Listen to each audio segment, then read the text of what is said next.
Hello, town meeting members. I am Dr. Julie Hackett, Superintendent of Schools, and it's my pleasure on behalf of the school committee to present to you the FY22 level service budget recommendation of the school committee. We have a couple of slides that show the timelines for the budget process. I won't go over those because we don't have a lot of time in the presentation, but just so you know, our process starts in August. We conservatively estimate that it takes around 350 hours to put the budget together. And we're able to do this because of a lot of great people who help make that happen. We have 4 summits that we participate in, and those are highlighted in the presentation. I want to talk a moment about the revenue allocation. We have $249.7 million this year, which is total revenue available for allocation. The process includes determining what has to be allocated across municipal and school accounts, and that was $243.5 million.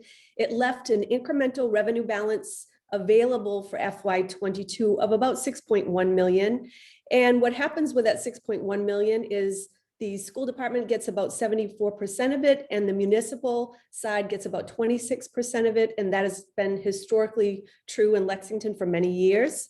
We then take our base budget of $118.3 million or thereabouts, and we add our portion of the incremental revenue balance, which is around $4.5 million for FY22, and then we get the total LPS allocation of $122.8 million or so. I want to say a word or two about the 3.82% increase that's in the next to the last bullet.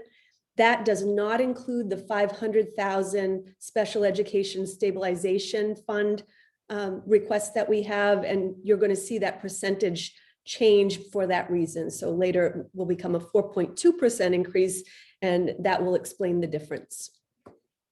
In terms of a budget overview, we have salaries and expenses. In school systems, not just Lexington, but most public school systems, the majority of funding, of course, goes into salaries. And then we also have expenses. You can see that we've compared last year to what we're proposing for this year, and we've indicated the variance as well as the percent change. So the salary line does not reflect any new additions. In fact, it reflects some decreases in staffing, which I'll talk about later. And then the expense side is a variance of about $1.3 million. So it's increasing by $1.3 million. This is a percentage change of about 6.7%. And that number has been as high as 11% in the past. And I believe last year it was in the 9% range. So you can see that we are definitely getting more conservative in terms of expenses and decreasing that line as much as possible. There is the 4.2% budgetary increase that I just mentioned, which is inclusive of the $500,000 from the special education stabilization fund that's proposed. We've listed the historical percentage and monetary increases since FY17 for you. You can see in FY17, we had a 7.2% increase or 5.6 million or so. And if you compare it to the more recent years, FY21, it was 4.3%, and this year it's 4.2%. So the big message here is that we are doing more with less. I want to talk a little bit about budgetary assumptions, which are based on a full return to school. And what that means is that the full return is what we used to do with schooling. So it's the typical school day as we once knew it. What happened this past year in the pandemic is that we had to create new models of teaching and learning, which included strictly remote learning, which we called Remote Learning Academy. And it also included some level of in-person learning, which was hybrid. No two hybrid programs are alike. In Lexington, our students attended school 5 days a week. In our elementary and middle schools, they eat lunch at school. So they have a week on, week off schedule where they're in person 1 week and then they learn remotely the next. The reason for that model is so that we could decrease the class sizes to no more than 12 students in a classroom for the most part in order to maintain the recommended 6-foot social distancing that was required by the CDC and the Board of Health. So next year, we're hoping that the vaccines will be in place and that the full return can happen. And we have lost some students this year, which I'll talk about. This budget assumes that they'll return to us and that things more or less go back to normal.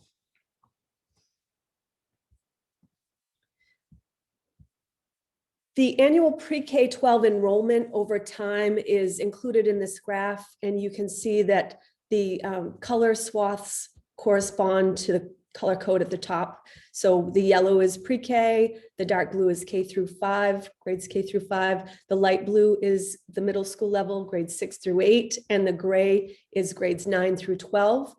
This is a 30-year look at our pre-K-12 enrollment, and you can see that we have steadily increased in most years. There have been a few dips, but for the most part, our enrollment continues to increase. We have over 7,000 students now.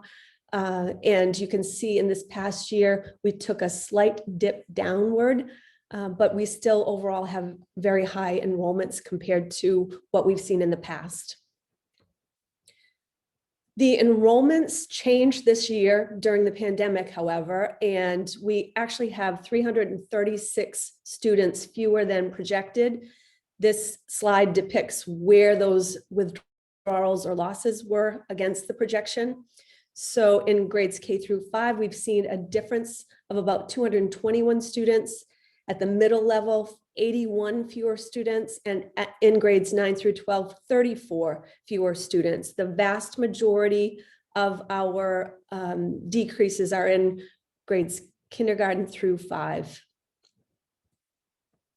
Where did these students go is a question that we asked ourselves. Each year we monitor withdrawals, and you can see that we compared the data of 2019 to last year, or this current school year, 2020-2021, and we took the counts as of October 1st.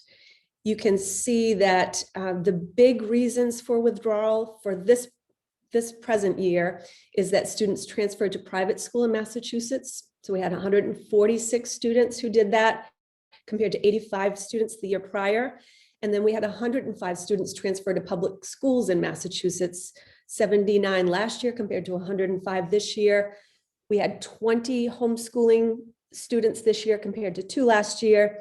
And some of the reasons for those withdrawals relate to the fact that people have second homes. So some people moved to their vacation home when the pandemic hit and they enrolled in public schools in that way. Other families integrated and became intergenerational during the pandemic so they could take care of elders and so forth.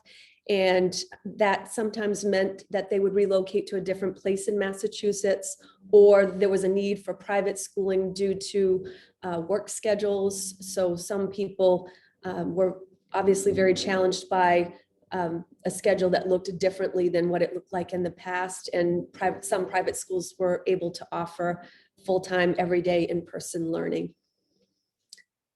So there was a total of 441 withdrawals, and we also saw a decline in kindergartens. And this is a phenomenon that's not only happening in Lexington, it's happening in the state and throughout the nation. This slide shows you that this last year, since 2001, 2002 was the lowest enrollment for kindergarten that we have seen, with 309 students. You can see in 2015, it was as high as 448 students. So we certainly saw many fewer students enrolling in kindergarten this past year. When we think about enrollments, we also need to plan in the budget for students to return. So I'll speak just a moment about that. Those 330 or so students who left the district last year, we are assuming will return if the pandemic is behind us, we have vaccines in place and things turn to normal. And I did want to mention that the enrollment working group worked very diligently, and they have in the past, on the projections. We've used the projections pre-pandemic to develop this budget. And I do remember that the enrollment working group mentioned that as long as nothing catastrophic happened, that we would probably see with a great degree of certainty the numbers materialize in the projections. And unfortunately, something catastrophic definitely did happen. No one could have predicted a pandemic. So it created a set of unknowns that none of us anticipated, but we do believe that the students will be returning.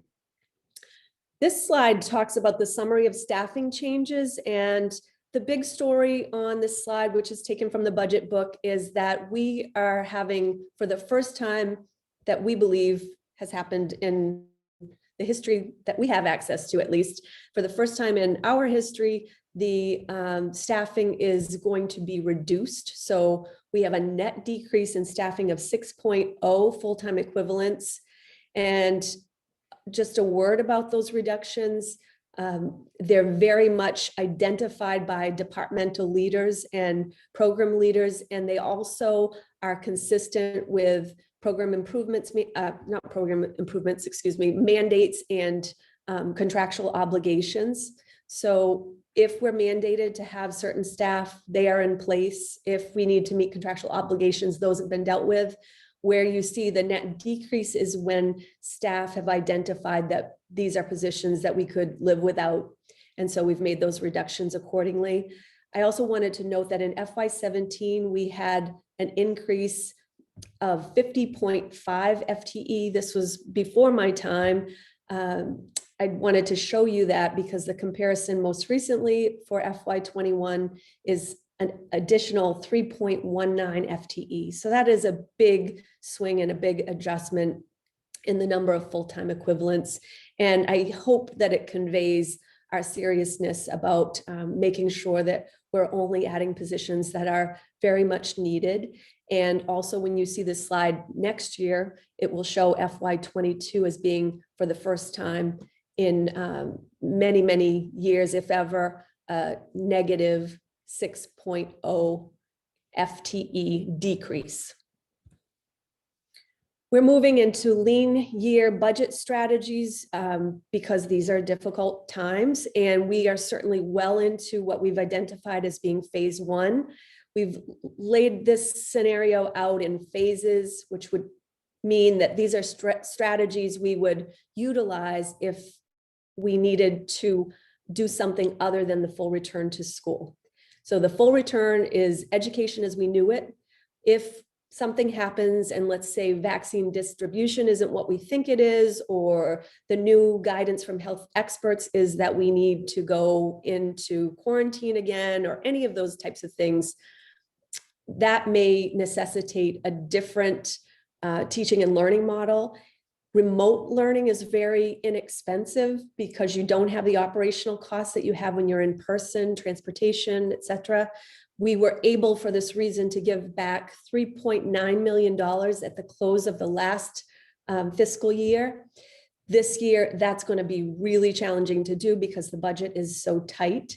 And so what we need to think about is if we, for some reason, need to do some sort of combination between hybrid and remote learning, which is far more expensive, where do we find the funding to be able to do that? We do get some CARES Act funding, but it's not a lot, and much of it goes to PPE and substitutes for when people are quarantined and have health issues. So we brainstormed how we could approach things if money gets even tighter. And we're well into the first phase of the strategies identified here. So for example, we are accessing special education stabilization funds at town meeting, or requesting to access those funds with a $500,000. When we get into phase two, it gets a little more aggressive, and we need to do things like think about revising revenue from fee-funded accounts, or expanding our use of circuit breaker, using more of it, when what we try to do is utilize little of it so it will help us in the following fiscal year. And then by phase three, we're getting into much more drastic cuts where we could potentially be cutting electives and increasing class sizes, asking for the remaining special education stabilization fund is another phase three potential strategy. So we have $1 million total in that account. This year, we're requesting use of $500,000. If things get more difficult, we may ask to utilize more of those funds. And we're very much hoping that we don't get into the phase 3 linear budget strategies. We're also very concerned with making sure that people are able to keep their jobs, and thinking and factoring that into our approach as we move into a year that is unknown, and hopefully we will be in full return, as I said, so phase 3 will not be necessary. My first year as superintendent in Lexington, I gave you a slide that looks similar to this, and it was the 2008 to 2019. We've added a year in enrollment adjusted cost growth for school systems in similar communities. And what we've done is we've taken Lexington and we've compared it to what the state usually compares us to for a similar school district. And those districts are Brookline, Newton, Wellesley, and Weston. No two districts are alike, but they're certainly similar to our community in many respects. And we have looked at the adjusted budget growth between 2008 to 2019, just to get a sense of, is Lexington spending more than districts? Are we, in the ballpark? And as you can see, that per pupil adjusted budget growth from the years 2008 to 2019 for Lexington is the lowest in that lineup at 31.89%. There are many budgetary risks and unknowns ahead of us for FY22. We don't know, as I mentioned, whether the students will materialize whom we lost last year. We don't know what the circuit breaker funding will be. In the past, it's been 70% from the state. And we're assuming in this budget that it's going to be about 60%, but that could change. And if it changes favorably, that would be a good thing. We don't know if we do need to use the Special Education Stabilization Fund and it's potentially depleted. How will we, as a community, begin to rebuild that fund? And then, of course, lots of unknowns related to turn back and to whether or not the teaching and learning model for the fall will be the full return or school as we once knew it. Just want to give special thanks to all the people who helped put the budget together, including Dave Coelho, who's the Assistant Superintendent of Finance and Operations, and his whole team, and also our student artists who helped make our budget far more exciting and definitely remind us that we are a school system focused on joy and learning, focused on our students. And then, of course, special thanks to all of you for all you do to support our school system. We have an exceptional one, thanks to you. I did want to share a bit of good news, and that is that we have, for the second year in a row, a National Blue Ribbon School of Excellence in Hastings Elementary School. Last year it was Harrington. Only 300 school systems in the entire country get this distinction, and we've had 2 of those 2 years in a row, and that's because of the support for education in this community. And I thank you on behalf of all of the students we serve and on behalf of the school committee. Thank you.